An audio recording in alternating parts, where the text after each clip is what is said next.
இந்த வேப்பங்குளம் கிராமத்துக்கு கிட்டத்தட்ட ஒரு 6 கிலோமீட்டர் தொலைவுல தான் வந்து பாத்தீங்கன்னா இந்த குறிச்சியார்பட்டி கிராமம் இருக்குது. இங்க வந்து சிவன் கோவில் இருந்துச்சு அப்படின்னு என்னால அடிச்சு சொல்ல முடியும். ஏன் அப்படின்னா இங்க இருக்கிற இந்த 2 நந்தி சிலைகளை வைத்துதான். பொதுவா உங்களுக்கே தெரியும், நந்தி வந்து யாருக்கு முன்னாடி அமர்த்துவாங்கன்னு. சிவபெருமானோட வாகனம் தான் நந்தி. அப்போ இங்க 2 நந்தி இருக்குது. ரெண்டுமே பாத்தீங்கன்னா அந்த முற்கால பாண்டியர்களோட அந்த வடிவத்துல செய்யப்பட்ட நந்தி மாதிரி இருக்கு. ஏன்னா இந்த பகுதிகள் எல்லாமே வந்தீங்கன்னா பாண்டிய மன்னர்கள் தான் ஆட்சி செஞ்சிருக்காங்க.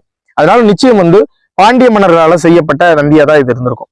2 நந்தி, ஒரு நந்தி நிச்சயம் வந்து சிவபெருமான் மூலவர் முன்னாடி இருக்கக்கூடிய நந்தியா இருந்திருக்கும். இன்னொரு நந்தி பாத்தீங்கன்னா அம்மனுக்கு முன்னாடி இருக்கக்கூடிய நந்தியா இருக்கும்.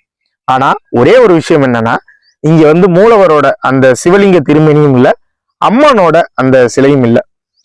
அதாவது கோவில் வந்து இந்த இடத்துல இருந்ததா இல்ல வேற இடத்துல இருந்து கொண்டு வந்து இந்த இடத்துல வந்து இந்த சிலைகளை வைத்தாங்களா அப்படின்றது நமக்கு தெரியல.